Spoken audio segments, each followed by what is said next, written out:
Capítulo 88. Prioridades. Comandante. Un gran número de objetivos se acerca a nuestra posición. En el interior del hangar principal del destructor imperial, los droids habían montado un improvisado puesto de mando, para garantizar la seguridad de las operaciones hasta que los dos batallones orgánicos cumpliesen con su cometido.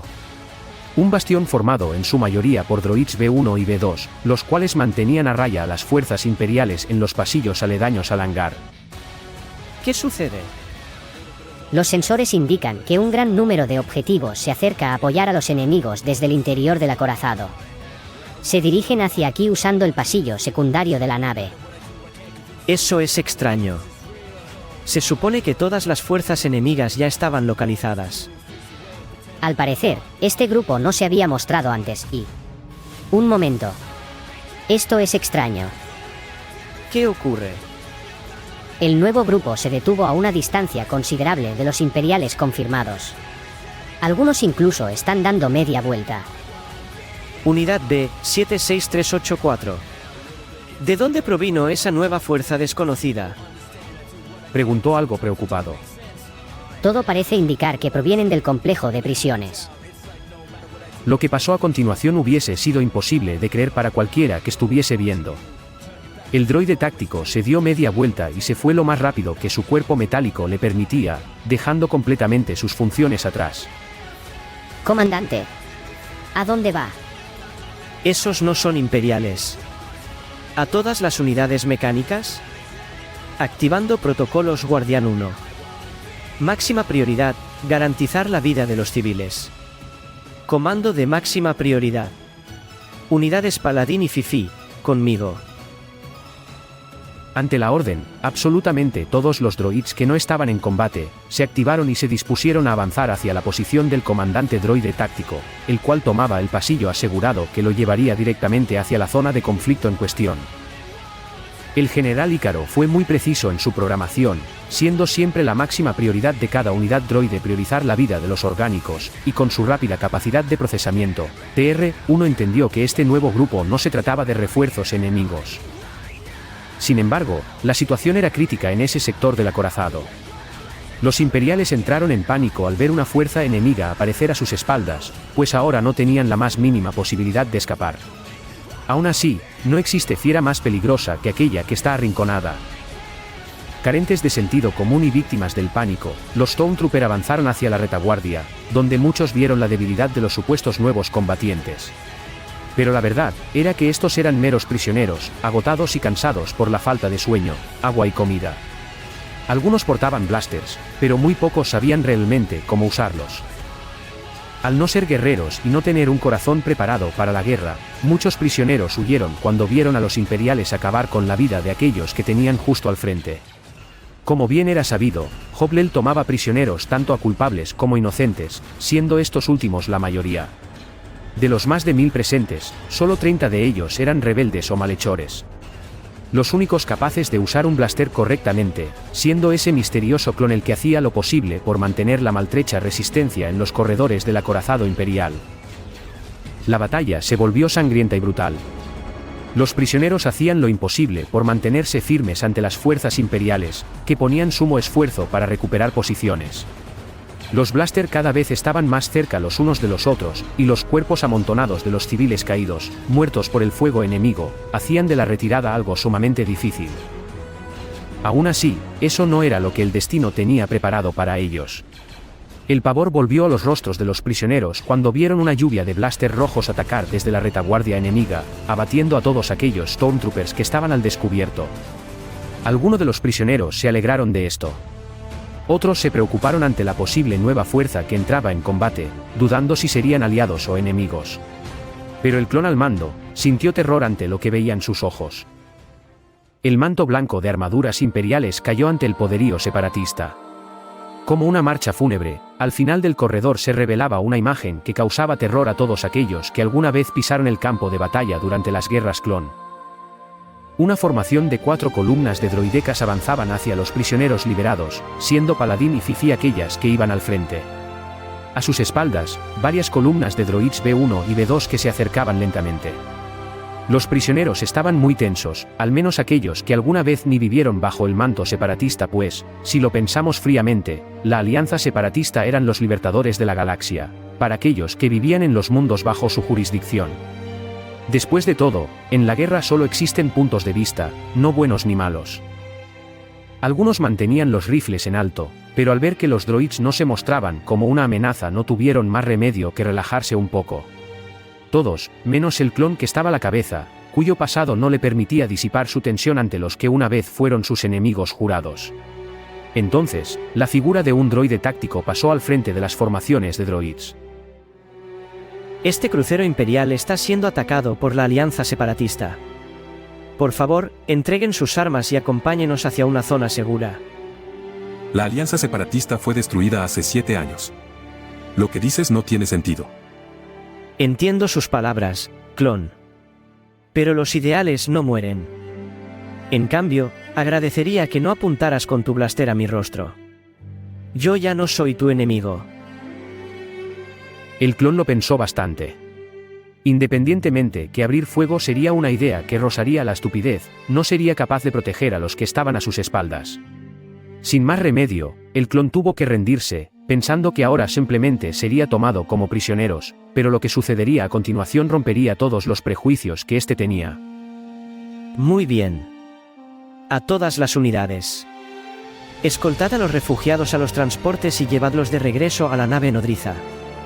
Informad al general y solicitad raciones alimenticias y suplementos médicos para los evacuados. Comandante. Son demasiados. Los transportes tendrán que dar varios viajes mientras están expuestos al fuego antiaéreo enemigo. La unidad B1 tenía razón. Hasta que el grupo del Limuno se hiciera con el control del puesto de mando, las torretas anticazas del destructor imperial seguirían operativas. Si bien las 4 naves de transportes C-9979 serían capaces de transportar a la mayoría de civiles, aún sería necesario movilizar al menos varias docenas de prisioneros. Los transportes serían capaces de regresar a la Munificent, pero hacerlos volver comprometería las operaciones. No podían arriesgarse a que sufriesen daño, pues debían retirarse si algo salía mal. Pero como bien Railot les enseñó, la presencia de civiles en la zona de guerra nunca era nada bueno. ¿Qué debería hacer? Nosotros podemos ayudar. La voz del clon llamó la atención del comandante droide. Lo escucho. Alguno de nosotros somos cazarrecompensas. Nuestras naves habían sido decomisadas, y seguro están en el hangar secundario. Podremos ayudar con la evacuación. La idea en sí no era mala, pero confiar en alguien que apenas conoces no es, en ningún sentido, algo lógico.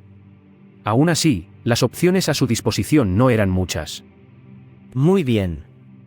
Pelotón 11, venid conmigo al hangar secundario y recuperad las naves confiscadas. El resto, regresad al hangar principal y mantened posiciones hasta nuevo aviso. Si alguno intenta escapar, elimínenlo. La última palabra sacudió a los prisioneros hasta la médula. Puede que el droid se mostrase como aliados, pero debían evitar a toda costa que algún mercenario escapase y revelase información al enemigo. La mentalidad fría del droide táctico no cometería un error tan básico como ese. Después de todo, los mercenarios y cazarrecompensas no son reconocidos exactamente por su honor y lealtad. No me sorprende ver a un clon como prisionero. No es el primero que conozco. ¿Cuál es su identificación, soldado?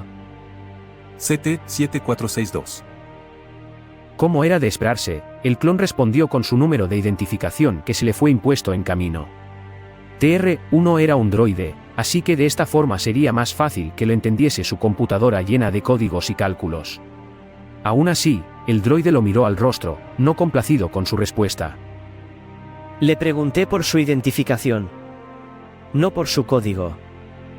Eso definitivamente no se lo esperaba. Un droide táctico interesado en saber el nombre de un clon. Eso era algo que el clon jamás pensaría ver en su vida. Capitán Fosley, del 104 Batallón de Ataque. Dijo aún sorprendido.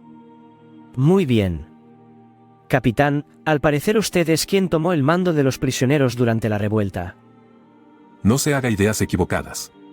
Solo hice lo necesario para salir con vida de allí. No soy un guerrero. Ya no.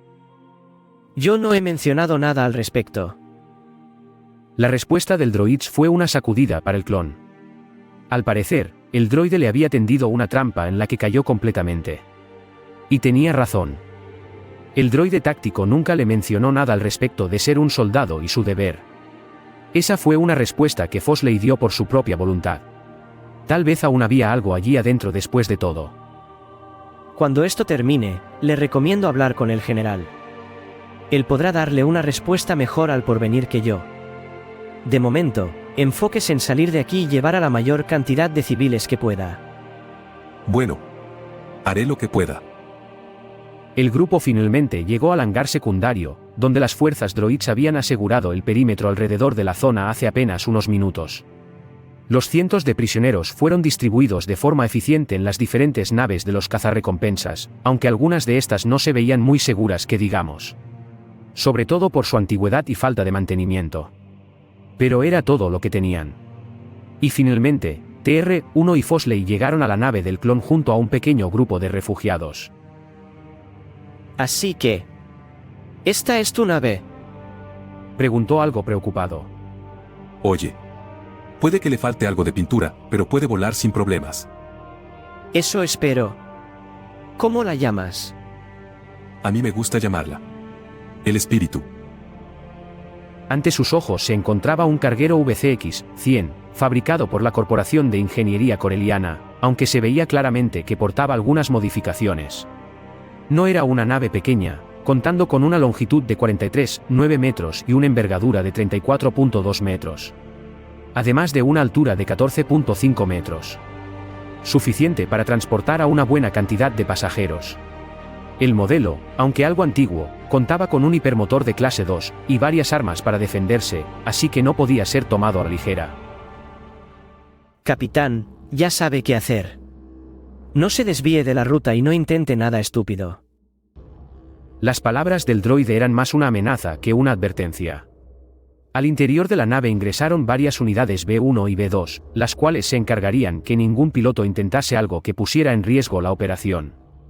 Estaban dispuestos a ejecutar a quien sea necesario para garantizar la seguridad de ese pequeño intento de rebelión. Ya me lo dejó en claro. Y no me llame capitán. Hace mucho que no uso ese rango.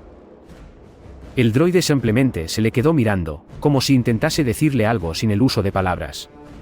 Para el clon esa escena era muy extraña e incómoda, y no entendía del todo qué estaba pasando. Buena suerte. Capitán. Nos vemos en la nave. Y así, el droide táctico se dio la vuelta y se dispuso a regresar a sus funciones al hangar principal, dejando al clon algo malhumorado por el hecho de que no hiciera caso. ¿O acaso TR-1 quería decirle algo más?